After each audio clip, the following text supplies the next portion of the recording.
예, 안녕하세요. 항공 컴퓨터 학생 여러분. 인공지능의 기초 첫 번째 강의 시작하도록 하겠습니다. 저는 담당 교수 이현우입니다.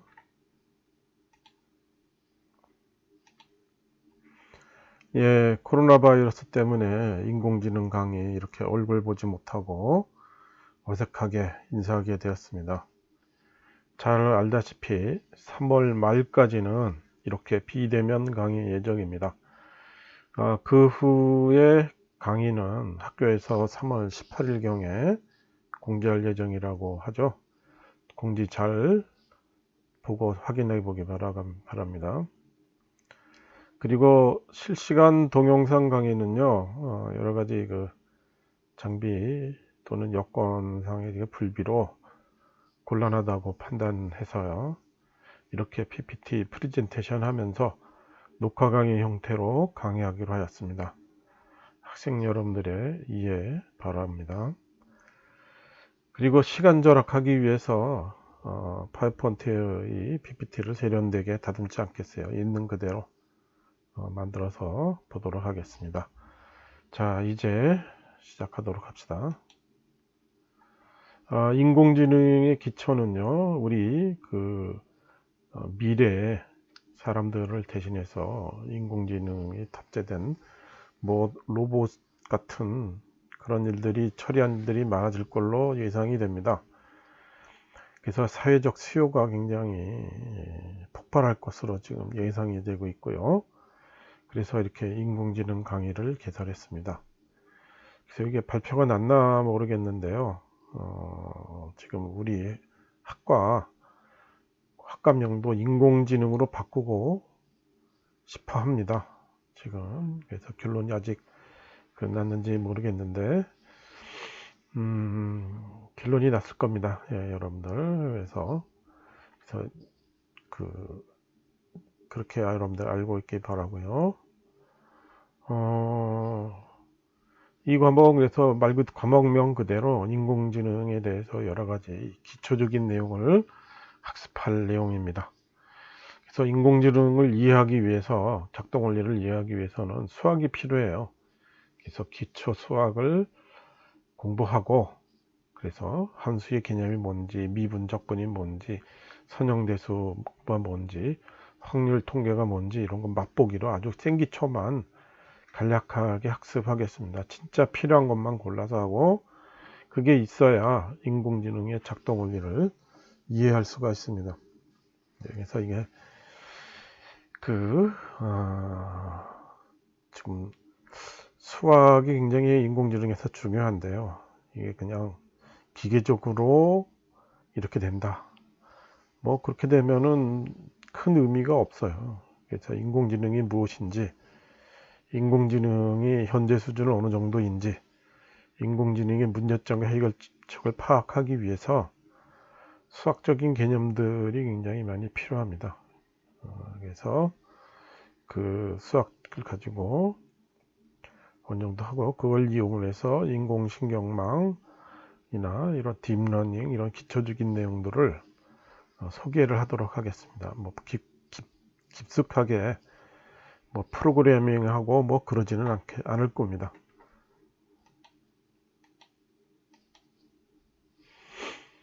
그래서 강조했던 대로 학생들한테 지금 파악을 해보면 가장 부족한 점이 뭔가, 수학이 가장 큰 걸림돌이에요. 예, 그래서 이게 학생들의 이렇게 보면은 요즘 수포자라고 그러죠. 예, 그래서 수포자들이 꽤가 아니라 상당히 많아요. 그리고 우리 학교 입시 방법, 입시 요강 방법을 보면은 신입생을 선별할 때 문과하고 이과를 구분을 안 하고 뽑습니다. 그래서 더더욱 학생 유치에는 좋긴 하지만 이공계 교수들한테는 상당히 곤란한 문제들이 발생을 합니다.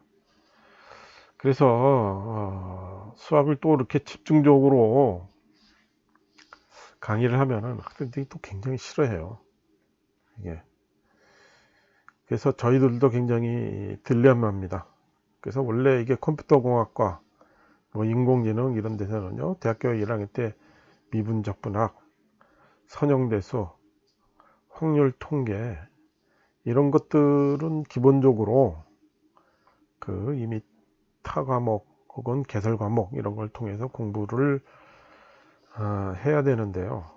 이게 학생들이 워낙 싫어하다 보니까 이게 우리들도 거기에 그 어느 정도 맞춰주지 않을 수가 없습니다.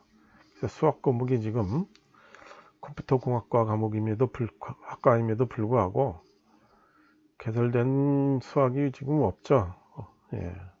그래서 이 인공지능의 기초에서 말들여 외도 수학 그 밑바탕 되는 거 이 정도는 알아야 된다는 것 정도만 하도록 하겠습니다. 그래서 그 복잡한 수식 뭐 이런 것들은 안 할 겁니다. 근데 하여간 수식을 보고 이게 무슨 의미가 있어서 그리고 왜 이런 것이 필요한가 이런 것들은 좀 알고 있어야 인공지능 알고리즘을 어느 정도 이해할 수가 있어요. 그래야 인공지능 알고리즘을 이해해야 인공지능 프로그래밍을 여러분들이 응용해서 할 수 있지 않겠어요?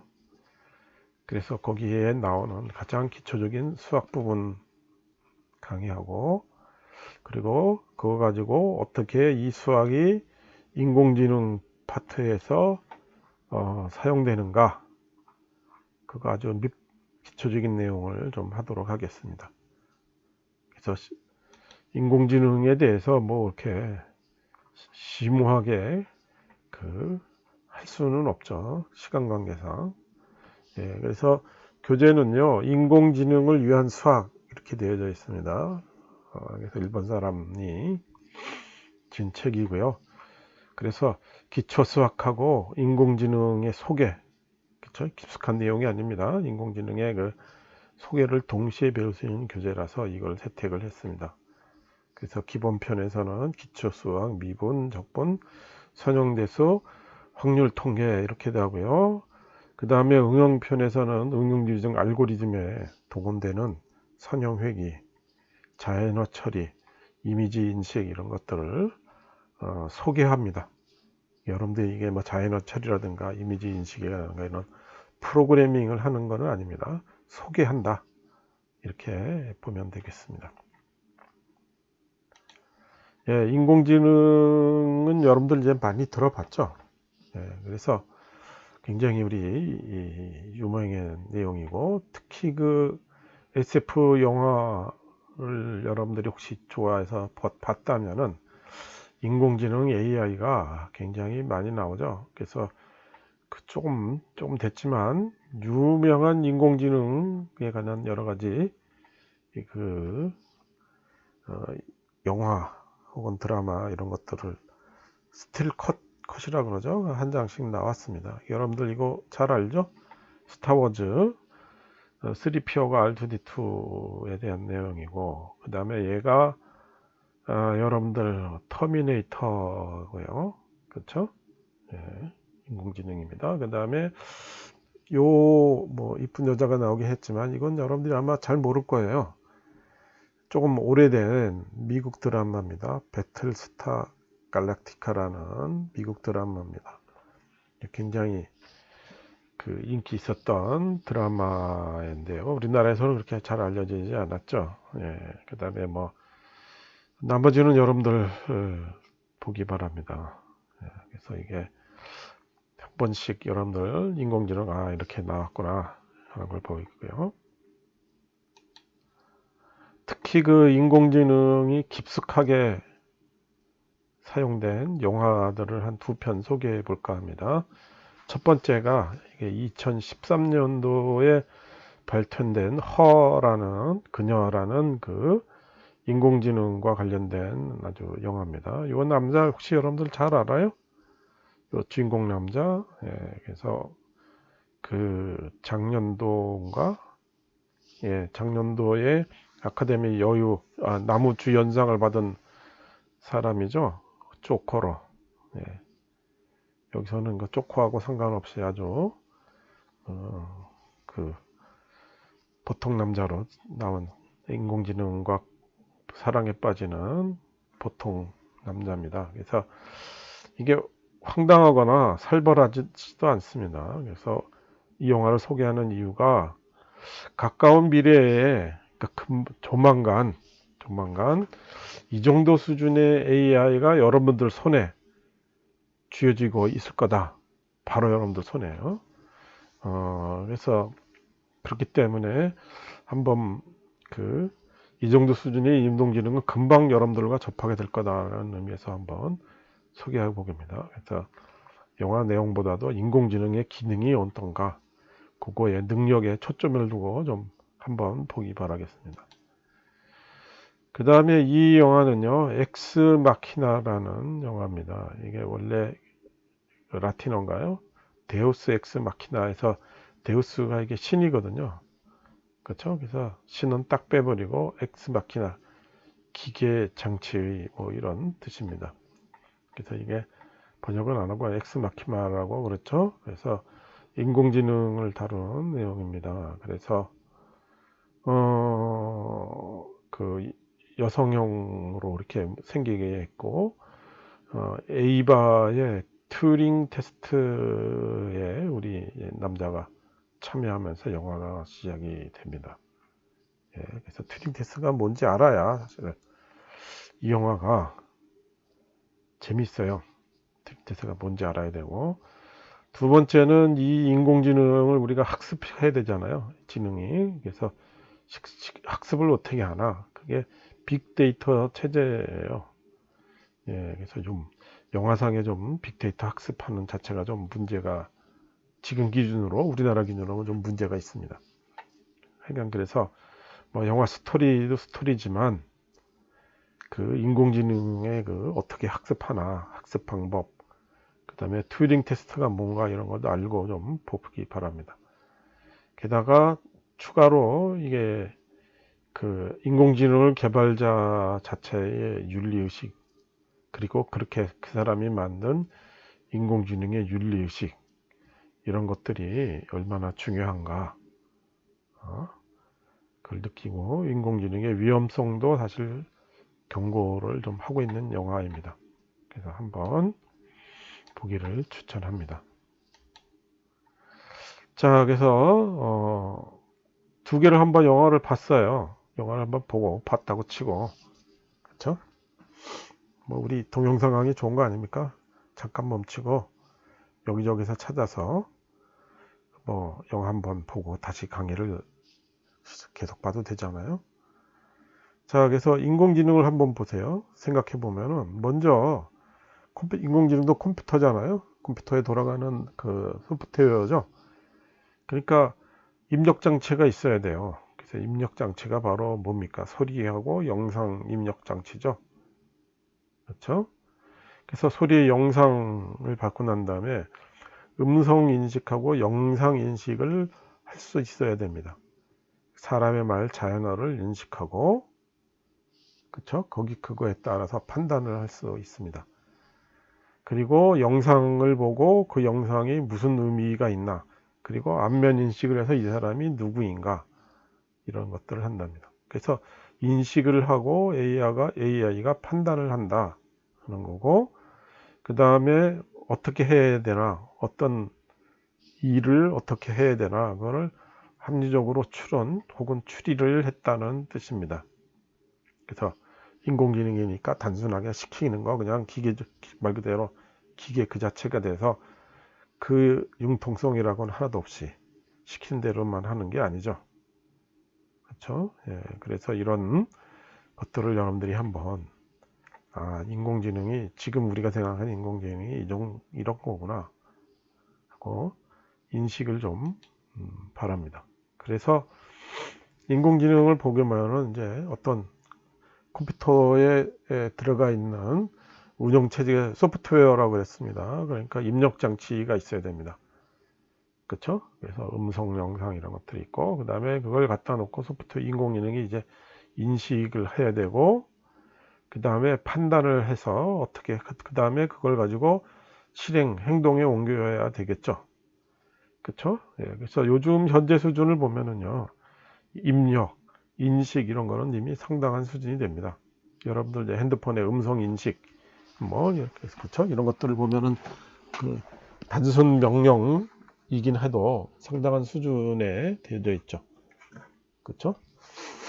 그 다음에 이게 실행의 수준을 보면은 우리들이 보는 그 뭐 알파고라든가 뭐 자율주 그 판단해서 실행하는 거는 알파고라든가 무인주행, 무인 자율주행 자동차 이런 것들을 보면 아, 이 정도 수준이구나 이렇게 알 수가 있습니다.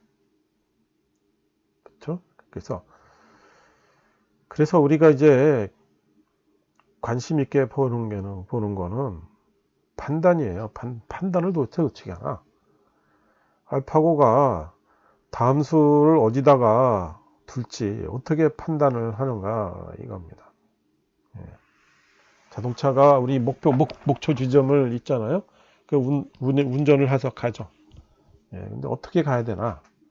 언제 서야 되고, 언제 달리고, 언제 우회전하고, 언제 좌회전하고, 그쵸?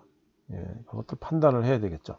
어떻게 판단을 하는가 이겁니다. 그래서 그 인공지능한테 일일이 하나 이렇게 해라 저렇게 해라 지시하고 시키고 그러기는 곤란하다 이 말이에요. 그래서 학습을 시키는데 기기 학습을 머신러닝 이런 개념 학습이라는 거 하는데 그래서 기계 학습 머신러닝 머신러닝 중에서 딥러닝의 기본 개념을 이번 학기 공부를 하도록 하겠습니다. 그리고 이걸 하기 위해서 또 수학도 필요하게 되겠죠. 자, 그래서 인공지능의 정의를 한번 봅시다. 뭘 하면 어떻게 정의하냐 이겁니다. 그래서 이게 인공적으로 만들어진 지능을 가지는 실체 또는 그것을 만들고자 함으로써 지능 자체를 연구하는 분야이다. 이게 그 지능을 가진 메커니즘 혹은 마음을 가지는 메커니즘이다. 인공적으로 만든 지적인 행동을 하는 물건, 시스템이다. 뇌 활동을 극한까지 모사하는 시스템이다. 인공중으로 만든 새로운 지능의 세계이다. 지능의 정의가 명확치 않으므로 인공지능을 명확히 정의할 수 없다. 궁극적으로 인간과 구분이 되지 않는 인공적인 지능을 여기 빠져있네요. 개발하고자 한다. 사람의 지적 활동을 모방, 재현, 초월하기 위한 구성적 시스템을 개발하고자 한다. 예, 인공지능의 정의, 각각의 여러 사람들의 말들을 내가 이렇게 골라낸 겁니다. 주목해야 될 거는 지능의 정의가 명확치 않으므로 인공지능을 명확하게 정의할 수 없다. 이렇게 돼. 이게 아마 이런 말 하는 사람은 물리학자나 수학자일 거예요. 그렇죠? 정의가 명확하게 해야 되는데. 근데 하여간 그 뇌 활동을 극한적으로 모사해서 지능을 가지는 그 메커니즘. 그렇죠? 그래서 그 메커니즘을 가진 실체를 만들고자 하는 그 인공지능 하는 연구 분야, 그래서 인공지능 개발이다 이렇게 대충 이해하면 되겠습니다. 그러니까 개략적인 이 내용이에요. 그렇죠? 그래서 또 다른 전문가들, 사람들 얘기입니다. 그래서 공학적으로 만들어지는 지능이지만 그 지능의 수준은 사람을 뛰어넘는 것을 상상한다. 이 말 그대로 상상이라는 거죠. 그렇죠? 그렇죠. 여기서도 아까 수학 한 사람이겠지만 지능의 명확한 정의가 필요하죠. 그래서 대략 우리가 사람이 이런 걸 지능이라고 판단하잖아요. 생각하잖아요. 그 모호하지만 그 지능을 가진 상황에서 얘기를 하는 겁니다. 전자계산기 기능 중 지능 가운데 인간이 즉각 간접적 설계를 할 경우 인공지능이라고 불러도 좋지 않을까. 이건 사실 좀 대충 한 얘기 같습니다. 전문가긴 하지만 인공적으로 만들어져서 인간과 같은 지능을 인과 같은 지능 혹은 또 그것을 만드는 기술입니다. 인공적으로 만들어서 인간과 같은 수준의 지능이 바로 인공지능이다. 또 그걸 만드는 분야다. 뭐 이렇게 대충 이제 어느 정도 인공지능을 사람들이 어떻게 얘기하는지 보겠죠. 그렇죠? 예. 그래서 일반 사람들은 뭐라고 보통 그럽니까? 뭐 기계인데 마치 생각하는 것처럼 보인다. 그렇죠? 예. 그래서 여러분들 한번 잘 생각해 보면은 인공지능 이 전문가들의 정의를 보면은 계속 강조되는 단어가 바로 지능입니다. 지능의 정의가 과연 어떻게 할 건가? 그렇죠? 그 지능을 얘기하면서 그 사람의 뇌 있죠? 뇌를 어떻게 봐야 하나? 어떻게 이해하나? 뇌의 작동 원리가 어떻게 되나? 그런 것에 대한 이해가 사실 좀 필요합니다. 이건 굉장히 역사가 필요해요. 그래서 이렇게 두루뭉실하게 이렇게 인공지능에 대해서 이렇게 얘기를 했습니다. 그렇죠? 예. 그래서 이렇게 두루뭉실하게 이런저런 얘기를 하는 건 좋은데 그래도 인공지능이 뭔가에 대해서 좀 체계적으로 얘기하는 게 좋겠죠. 예. 그래서 우리 교재에서도 인공지능에 대해서 간단하게 좀 얘기를 하고 있긴 하지만 생각만큼 그렇게 체계적이지는 않아요. 예. 그래서 참고 서적이 있습니다. 이게 인공지능 현대적 접근 방식, 이게 스튜어트 러셀 피터 노박이라는 사람이 쓴 책인데요. 나온 지 좀 오래됐습니다. 하지만 인공지능을 소개하는 교재로 우리나라에서뿐만 아니라 전 세계적으로 가장 유명한 책이에요. 그래서 인공지능을 처음 접한다 그러면은 상당히 많은 대학교에서 이 책을 교재로 씁니다. 대개 4학년쯤에서 배우는 책이라고 보면 돼요. 대학교 4학년쯤에서.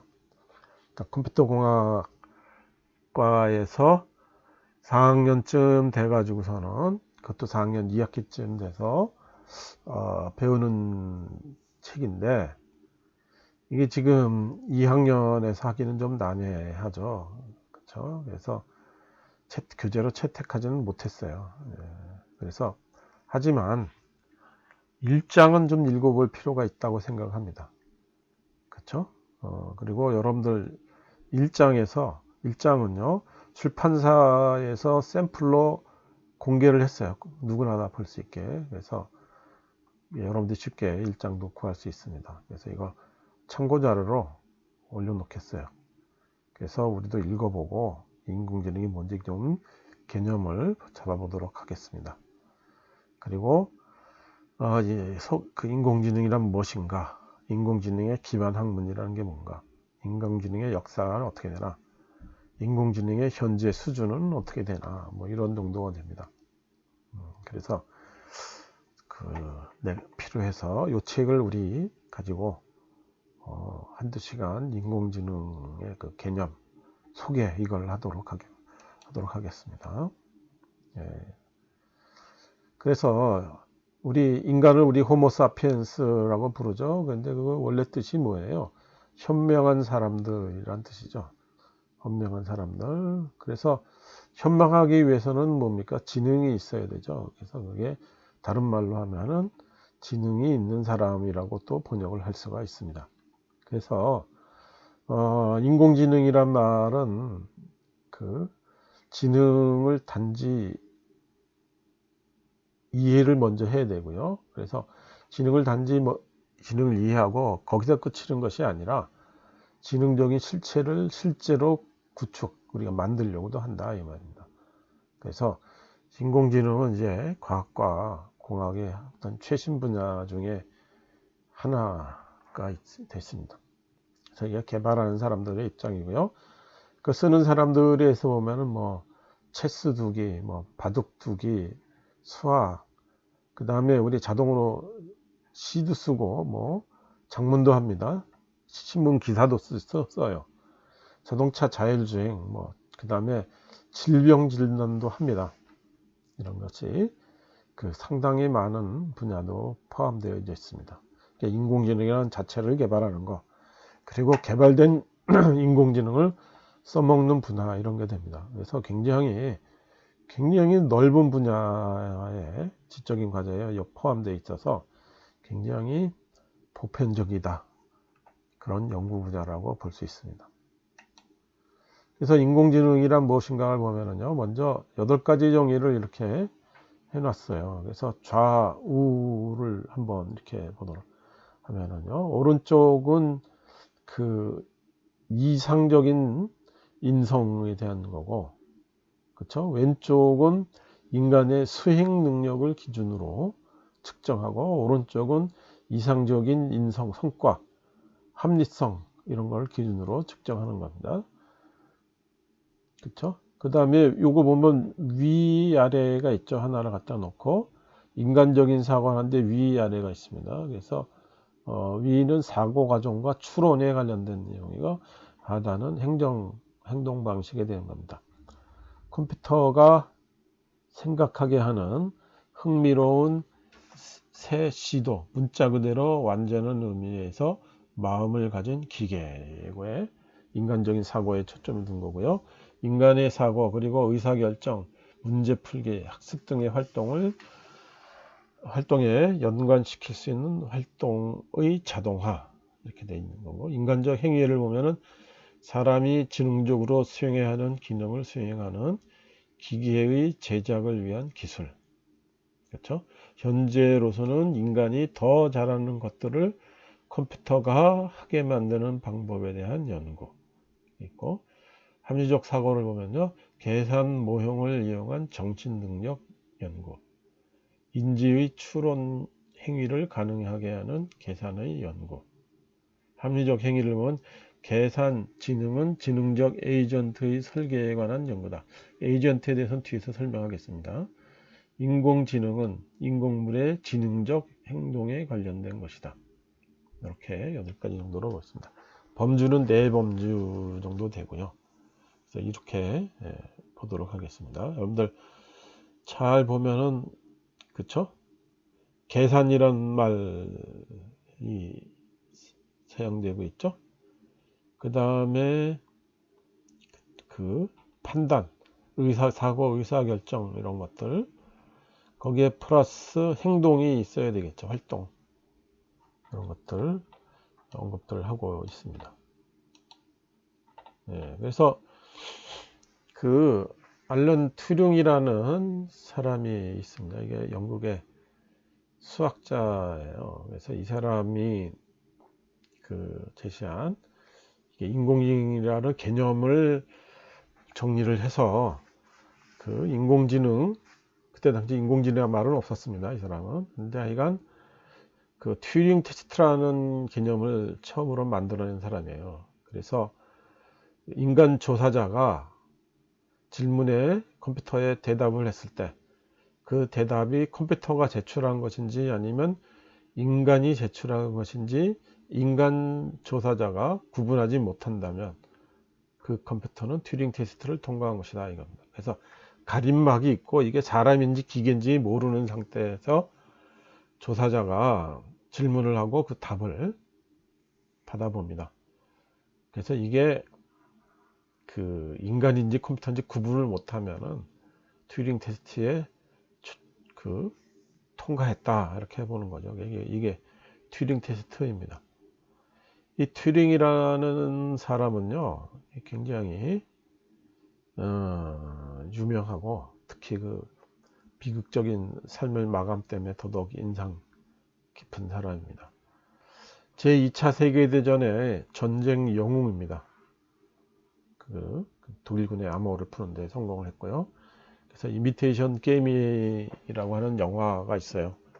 그래서 이미테이션 게임의 이게 튜링을 모티브로 해서 튜링에 대한 영화이죠. 어떻게 암호를 풀었나. 잘 보면 거기 기계식 컴퓨터도 몇 번 화면에 등장합니다.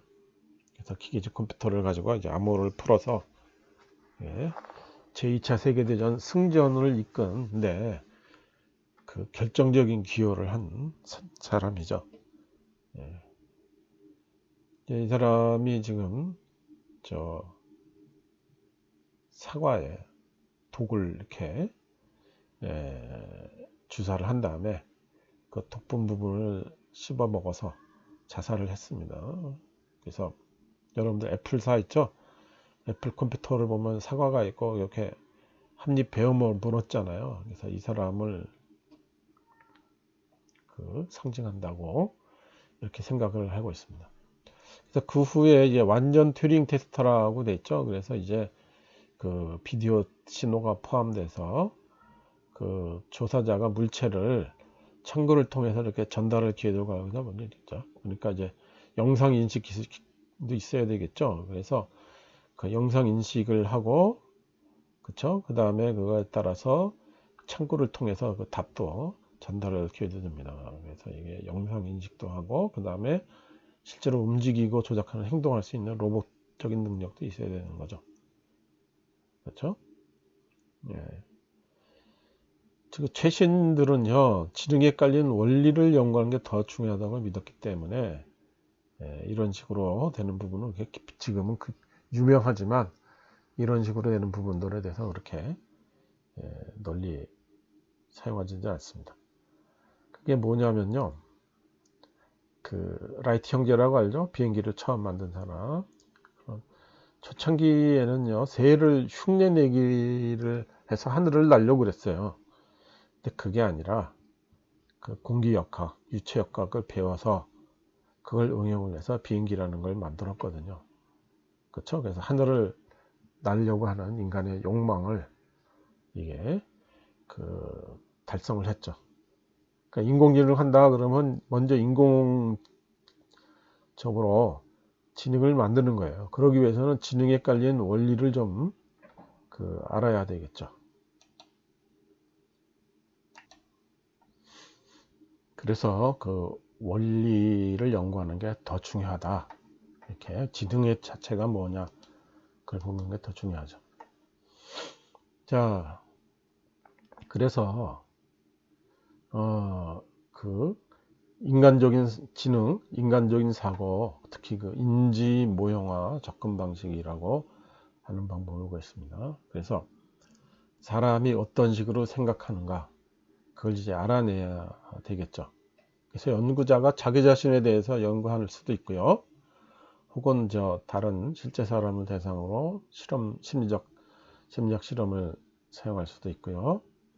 그 다음에 뇌 영상 촬영 있죠. 요즘 MRI 그런 것들을 이용해서 뇌를 관찰하는 그런 연구들도 하고 있습니다.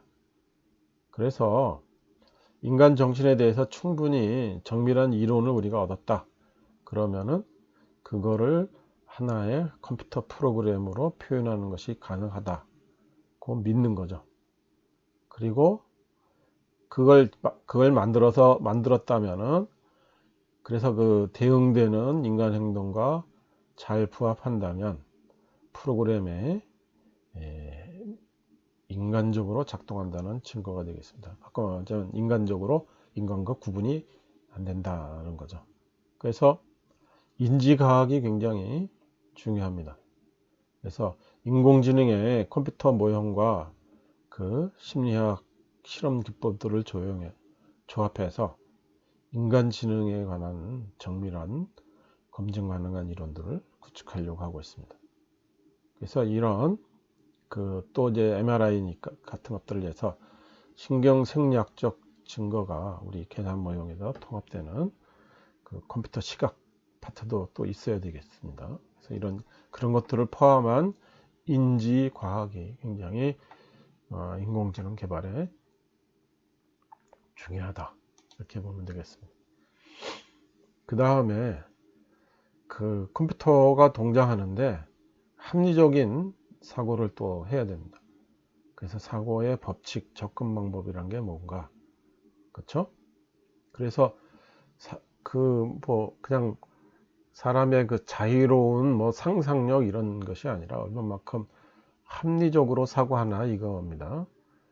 우리 예술하고 그러면은 꼭 그렇게 합리적이지만은 않잖아요. 그렇죠? 근데 컴퓨터 이게 인공지능을 하기 위해서 합리적인 사고를 인간이 어떻게 하나, 그런 것들을 잘 봐야 됩니다. 그래서 아리스토텔레스의 얘기 중에서 중요한 게 3단 논법이죠. 이거 오타가 있네요. 3단 논법. 좀 죄송합니다. 이거 오타가 좀 있어서. 그래서 여러분들이 잘 알죠. A는 B다. A이면 B이다. B이면 C이다. 고로 A가 C다라는 거죠. 그래서 이렇게 언제나 올바른 전제가 있다면은 그 논증 구조가 있는, 합리적인 논증 구조가 있는 그 패턴을 제공해 준 겁니다. 이게 이렇게 논리학이죠. 그래서 그 논리학을 가지고 이제 우리 그 논리를 바탕으로 인공지능을 개발하려고 그럽니다. 그래서 인공지능 분야에서 이렇게 논리적으로 인공지능 시스템을 구축하기를 희망을 하는 겁니다. 그 다음에 아까 이 합리적 행위를 하는 그 에이전트가 있죠. 에이전트는 많이 쓰는 말이죠. 근데 여기서 쓰는 거는 뭐냐면 어떤 거를 수행하는, 그 무언가를 수행하는 그 어떤 것을 말합니다. 그래서 좀 표현이 좀 모호한가, 하여간 뭔가를 하는 거예요. 뭔가를 하는 존재. 컴퓨터 소프트웨어의 어떤 한 프로세스일 수도 있죠. 에이전트가. 그렇죠? 자율적으로 작동하고 자신의 환경을 인지하고 장기간 활동을 유지하고 변화에 적응하고, 그렇죠? 합리적으로 목표를 만들고 추구해야 된다 이겁니다. 그래서 이런 거를 하는 거. 그래서 합리적 에이전트라고 하거나 이성 에이전트라고 이걸 부릅니다. 그렇죠? 근데 문제가 항상 명확해야 되는 것이 아니죠. 그래서 그 모호한 경우에도 항상 최상의 결과를 내도록 그렇게 행동하는 게끔 에이전트를 만들어야 되는 겁니다. 그래서 인공지능에 대한 그 사고의 법칙, 접근 방식은 인퍼런스를 우리가 강조를 합니다. 그래서 정확한 추리는 합리적인 에이전트의 일부가 되겠습니다. 그래서 우리가 정확한 추리를 나중에 우리가 컴퓨터 모델링을 한다고 그러는데, 그 모델링들을 통해서 그 제일 쉬운 회귀, 선형 회귀 이런 것들을 한번 보도록 하겠습니다. 그래서 이런 것들이 추리의 일부거든요. 그래서 그 목표를 달성하게 하기 위해서 결론은 논리적으로 추론한 후에 결론에 따라 행동한 것. 이것이 바로 합리적인 행동이죠. 합리적인 행동. 그래서 컴퓨터가 합리적인 행동을 하는 그 자체가 결론을 논리적으로 추론하고 그 결과에 따라 행동한다. 합니다. 그렇죠? 근데 사람이 꼭 이렇게 논리적으로 행동하는 것만은 아니죠. 근데 우리가 보기에는 비논리였지만은 우리가 생각하는 것과 다른 또 논리가 있습니다. 전제 조건이 다른 논리가 있을 수가 있죠. 그래서 사람을 이제 논리적으로, 합리적으로 행동한다는 거죠. 근데 그 사람의 합리성, 논리성을 우리가 이해 못할 수는 있는 겁니다. 자, 튜링 검사에 그래서 필요한 모든 능력은 에이전트가 합리적으로 행동하는 데 유용합니다. 그래서 지식 표현, 추론 능력 있는 에이전트는 좋은 결정을 내릴 수 있습니다. 그래서 우리가 생각하는 그 인공지능을 하는 길목, 합리적인 에이전트는 장점이 두 가지가 있습니다. 그래서 그 첫째로 사고의 법칙, 접근 방식은 일반적입니다. 그래서 정확한 추리 위에도 합리성을 달성하게 하는 메커니즘이 있다 이겁니다. 둘째로 인간적 행동, 인간적 사고에 기초한 접근 방식들에 비해 과학의 발전을 더 잘 받아들일 수 있다 이거죠. 그래서 그 인간의 그 비논리성, 우리가 논리적으로 표현하지 못하는 우리가 현재의 인간인지 그런 것이 아니라 이 합리적 에이전트는 이렇게 합리성을 달성하고 그렇죠. 그래서 과학의 발전을 좀 더 잘 받아들일 수 있게 된다 이겁니다. 그래서 문제가 있어요. 그래서 완벽한 합리성을 우리가 달성하자. 근데 그런 경우에는 컴퓨터 계산을 너무 많이 해야 되는 경우가 있었습니다. 그래서 우리 나중에 컴퓨터의 그 역사를 보도록 하는데 계산이 너무 많아서 계산을 너무 많이 해야 돼서 이 합리성 최고의 합리성을 찾아내지 못하는 경우가 있었습니다. 그렇죠? 당장 우리가 행동을 해야 되는데 계산 결과가 1년 후에 2년 후에 나온다 그러면 무슨 의미가 있겠습니까? 그렇죠? 네. 그 다음에 그래서 이게 시간이 모자라게 되면 어느 정도까지는 우리가 합리성을 인정을 해줘야 되는데 어느 정도까지 인정해줘야 되느냐 그것도 우리가 판단을 해야 됩니다. 그것도 역시 문제가 되겠죠. 그래서 그걸 우리가 제한된 합리성 문제다 이렇게 우리가 부릅니다. 자, 인공지능 합리성에 대한 내용들을 했고요. 합리성 에이전트에 대한 내용을 했고요. 그 다음에 인공지능은 이제 하늘에서 뚝 떨어져 나온 것이 아니라 인공지능을 만드는데 인공지능을 이해하는데 필요한 여러 가지 기반 학문들이 있습니다. 그래서 이게 거의 모든 인문 사회과학적인 측면, 그 다음에 자연과학적인 측면이 다 종합적으로 들어가 있어요. 그래서 이게 현대에서 소위 말해서 이제 머리 좋은 사람들, 천재들이 도전하려고 하는 그런 분야가 되겠습니다. 우리나라는 학원 스토리가 좀 다르죠. 그래서 우리나라 과거에 천재들이 가는 학문은 뭐냐? 그러면 옛날에는 이구동성으로 다 물리학이었습니다. 이건 뭐 이의가 없을 거예요.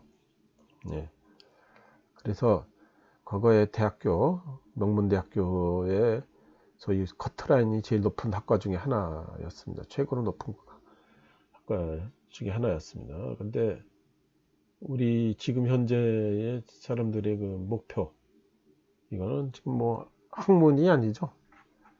우리 대한민국 살고 있는 사람들의 대부분의 목표가 부끄러운 얘기지만 돈입니다. 그거 부인할 수가 없어요. 그래서 그런 부모들의 강력한 영향을 받은 학생들이 다 뭘 추구합니까? 돈을 추구하게 되겠죠. 그래서 문과 쪽은 내가 잘 모르겠고 따지지 않겠지만 이공계 쪽에서 최고로 우수한 학생들이 가는 데는 다 의대들이 되겠죠. 그렇죠?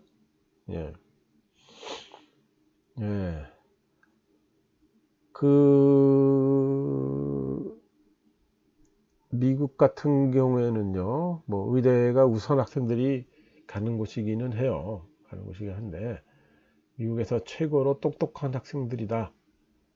거기 가는 학과다 그러면은 대부분 요즘은 컴퓨터 공학입니다. 그래서 컴퓨터 공학의 인기가 하늘을 찌르고 있어요. 그래서 뭐 미국의 명문대학교 뭐 10년 전에는 컴퓨터공학과 학생들 아닙니다. 20년 전에는 컴퓨터공학과 학생들의 입학 정원이 70명이었는데 그게 뭐 700명으로 늘었다더라. 뭐 이런 대학도 있습니다.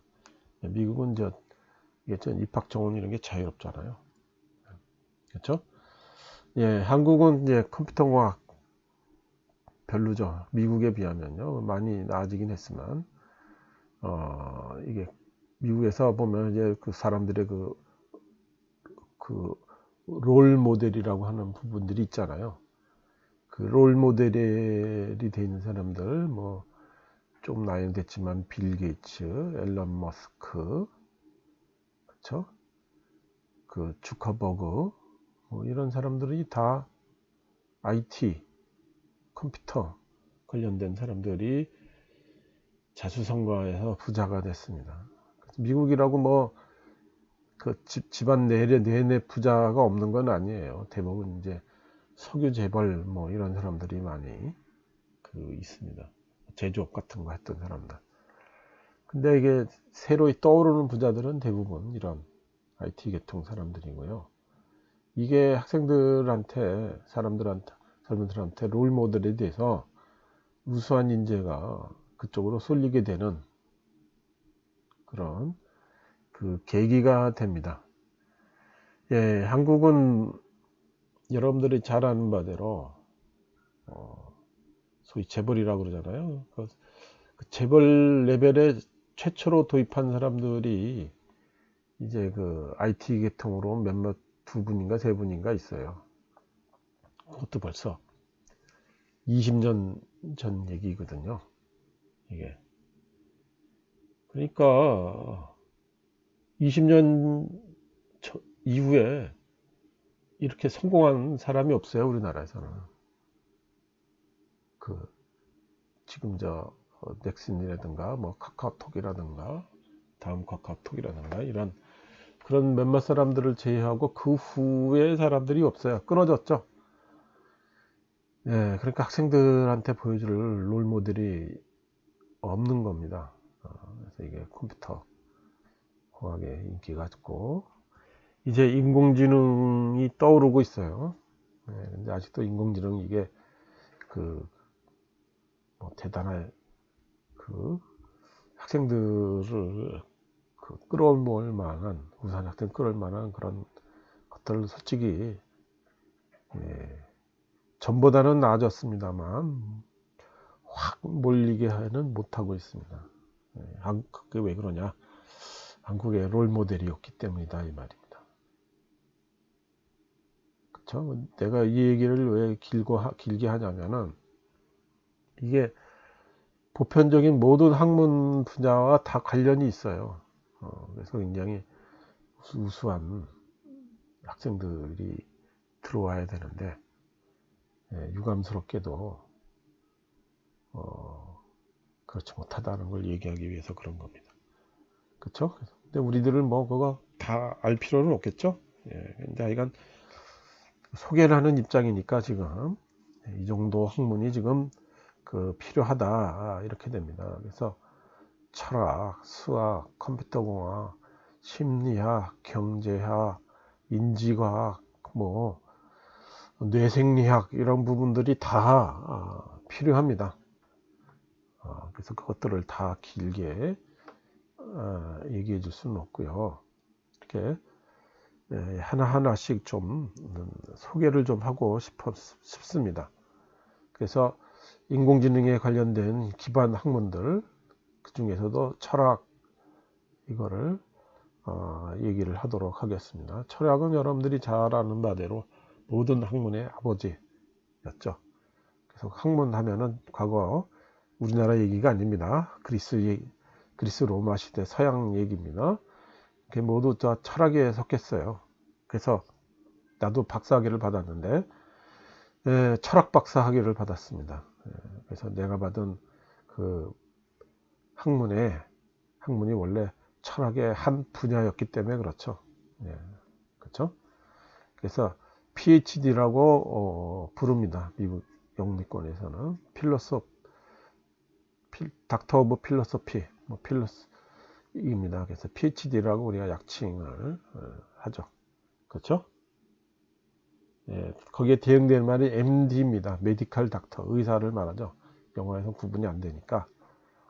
닥터 하면 미국에선 영미권에서는 다 의사 얘기를 하는데 그걸 구분하기 위해서 이제 PhD라고 얘기하는 겁니다. 얘기가 좀 샜는데요. 그래서 철학이 이제 학문의 시작이었기 때문에 어떻게 하냐.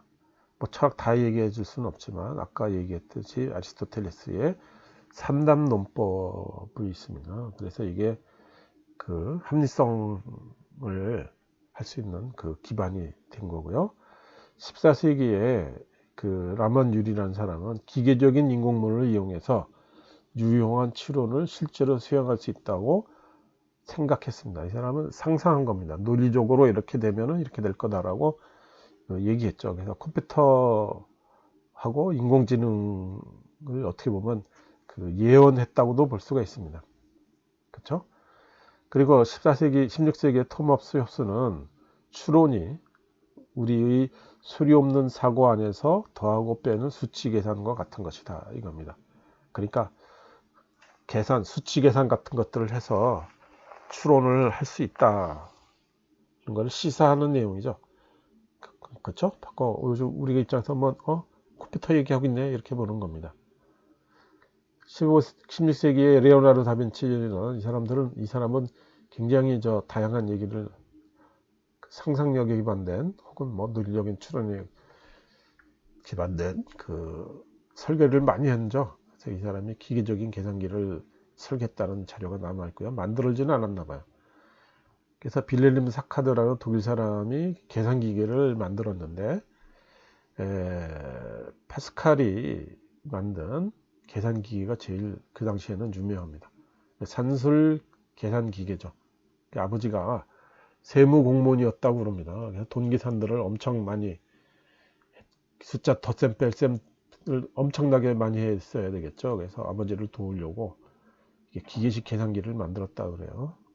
그래서 이 사람 말 중에 하나가 산술기계는 동물의 모든 행동보다 사고에 더 가까워 보이는 결과를 낸다라고 썼습니다. 상당히 그 인공지능을 시사하는 듯한 말이죠. 파스칼이라는 사람들 여러분 들어봤어요? 팡세라는 책을 썼고 그 다음에 인간은 생각하는 갈대라는 말로도 또 유명합니다. 그래서 이 말이 인간이 인간다울 수 있는 이유는 바로 생각 사유하기 때문이다. 생각 사유한다는 얘기는 그건 뭐예요? 지능이죠. 지능. 그래서 그만큼 또 유명한 거고.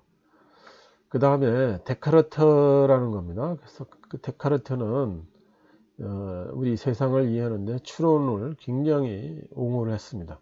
그래서 이런 관점 우리가 이제 합리주의라고 부르기도 합니다. 네, 합리주의이긴 한데 이 사람은 이원론의 주창자이기도 해요. 사람의 정신 그리고 물질 이거를 정신과 물질 몸을 이제 구분해서 이원론이다 이렇게 얘기했는데 근데 동물에는 그 이원론적인 속성이 없으니까 기계처럼 다룰 수 있다라고 생각했습니다. 그러니까 지금 입장에서 보면은 그 동물은 컴퓨터로 치면은 아주 단순한 그 능력만 가지고 있는 하드웨어만 커다랗고 단순한 계산 능력이 있는 거고 사람은 그 지능이 있어서 하드웨어와 소프트웨어가 두 개로 잘 구분되어져 있다는 그런 식의 설명이라고 우리 입장에서 컴퓨터 하는 사람 입장에서 얘기해 줄 수 있는 겁니다. 그 다음에 프란시스 베이컨이라든가 존 로크라는 사람이 이게 경험주의거든요. 이게 뭐냐면은 그냥 사람의 상상력은 의미가 없고 구체적으로 실험, 관찰, 결과 관찰 이런 것들을 통해서만 다만 그 합리성을 찾아내고 이해할 수 있다는 겁니다. 그래서 이 사람이 애초에 감각이 없었던 거는 오성 이해에도 없다 이겁니다. 그래서 실체화되는 거죠. 그래서 우리가 관찰한다는 것 자체가 대부분 수치화가 된다는 경우가 많습니다. 그렇죠? 그래서 그 수치 객관화 이런 것들을 중요시하는 거죠. 데이비드 휴먼요 귀납법을 내립니다. 귀납법은 여러분들이 알고 있죠? 그래서 여러 가지 그 사안들이 있는데 그 연관성들을 우리가 노출해서 추론을 해서 알아낼 수 있다는 겁니다. 이게 바로 우리가 말하는 수학에서 말하는 회귀 리그레션에 대한 내용을 얘기하는 거였고요. 그래서 비트겐슈타인 베트란 조스에게 유명한 철학자인데 이 사람을 기반으로 루돌프 카르납이라고 하는 비인학파가 있었습니다. 이 사람들이 논리 실증주의라는 걸 발전시켰어요. 이게 컴퓨터하고 굉장히 밀접한 관계가 있습니다. 그래서 이쪽에서 중요한 게 뭐냐면 궁극적으로 모든 지식을 감각적 입력에 대응되는 관찰 문장들과 연관된 논리적 이론으로 특징질 수 있다. 말이 좀 그렇긴 한데 모든 게 다 수치화될 수 있다라는 내용과도 맞닥뜨려져 있는 겁니다. 모든 것이 수치화된다는 게 뭐예요? 바로 디지털 신호잖아요. 예, 그렇죠? 예, 그래서 이게 지금 컴퓨터에 대한 내용 우리 연관지어서 상상할 수 있는 겁니다. 자, 그 다음에 그 지식과 행위와의 관계에 대해서 철학이 또 많이 얘기해 주고 있습니다. 그래서 인공지능에서 또 하는 얘기가 추론뿐만 아니라 판단을 하고 행위가 필요하죠. 행동이 필요하잖아요. 그렇죠? 아까 우리 얘기했듯이 그 인식하고 판단하고, 그렇죠? 입력받아서 인식하고 그것에 따라서 판단하고, 판단한다는 게 추론한다는 얘기죠. 그 다음에 행동을 옮겨야 되겠죠. 그렇죠? 그래서 이게 그 어떻게 이 동작을 수행하는 에이전트를 만들 것인가, 어떻게 합리적으로 정당화될 수 있는 것인가, 이런 것들도 철학적인 문제와 밀접한 관계가 있는 거고, 컴퓨터 과학, 인공지능은 그 철학하는 사람들의 아이디어를 우리가 이제 그 보고 이해하고, 그래서 거기에 맞춰서 컴퓨터를 만들어 프로그래밍을 하는 겁니다. 예, 그래서 이게 잘 보면은요, 여기 지금 따옴표가 많은데, 아리스토텔레스의 말입니다. 그들은 목적을 당연한 것으로 여기고 어떤 수단으로 그 목적을 어떻게 달성할 것인지, 그럼으로써 최선의 결과를 얻을 수 있을 것인지 고려한다. 그들은 수단으로 목적을 달성했을 때만 그 목적을 어떻게 달성할 것인지, 구체적으로 어떤 수단을 사용할 것인지 고려한다. 이러한 과정을 제일 원인에 도달할 때까지 반복한다. 예, 우리 컴퓨터 배웠으니까 이터레이션을 알고 있죠? 반복 실행. 그렇죠? 우리 목적이 있을 거 아니에요. 달성하려는 목적. 그 목적 달성을 하기 위해서 반복해서 어떤 계산을 실행하죠? 그렇죠? 그 얘기를 이렇게 돌려서 이렇게 얘기하는 겁니다. 예, 그래서 이 개념을 이제 뉴엘이나 사이먼이 GPS 프로그램입니다. 이게 지금 글로벌 프로그래밍 설버라고 부르는 겁니다. 그래서 이게 범용 문제 해결 프로그램이라고 하는 데서 구현을 한 거고, 요즘은 이걸 리그레션 회귀 프로그램이라고 부릅니다. 그래서 목표 기반 분석은 굉장히 지금 얘기한 대로 유용한데, 이 목표에 접근하려고 하려고 하는데, 그 목표에 도달하는 그 행동을 완료할 수가 없는 경우가 있겠죠. 그렇죠? 최선의 결과가 있는데 목표 도달은 해야 되는데 그 도달을 못하는 경우가 있을 수가 있습니다. 그런 경우 어떻게 해야 될 건가 이겁니다. 그래서 이게 프랑스 신학자입니다. 앙뚜안 아르노라는 사람이 한 얘기예요. 그래서 그 선한 표현이 신학자기 때문에 이렇게 썼어요. 선한 것을 얻거나 악을 피하기 위해 무엇을 어떻게 해야 하는지 판단하기 위해서는 선과 악이 그 자체로 일어나는 확률을 고려하고, 이러한 모든 것들을 함께 있는 비중을 기하학적으로 볼 필요가 있다고 밝혔다.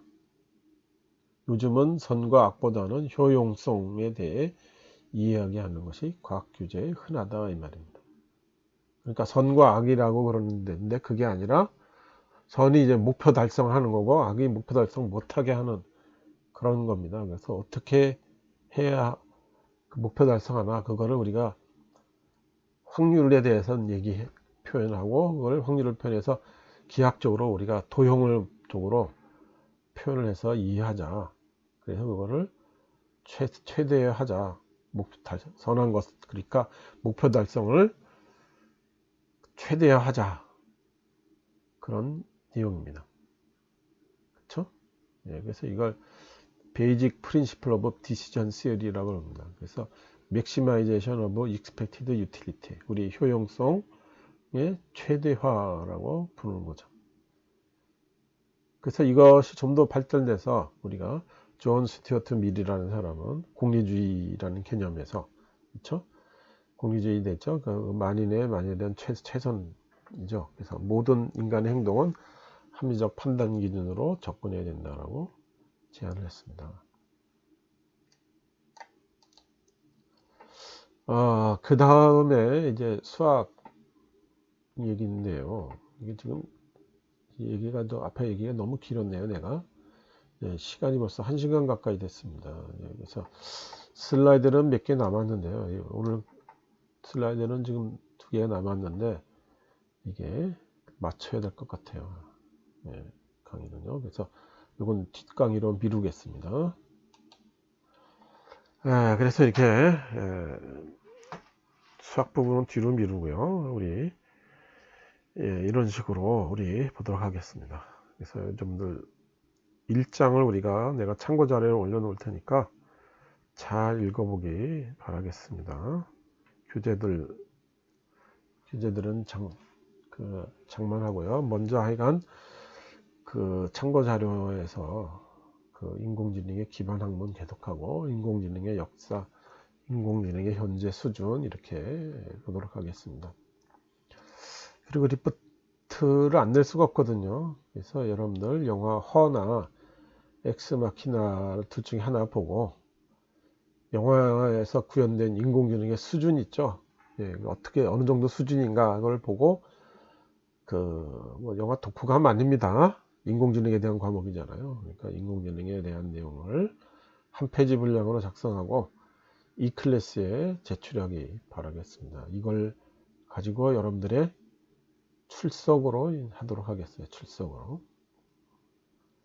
예, 그리고 질문 있으면은 저 쪽지 보내기 바라겠습니다. 예, 여기까지 할게요. 다음 시간에 봅시다.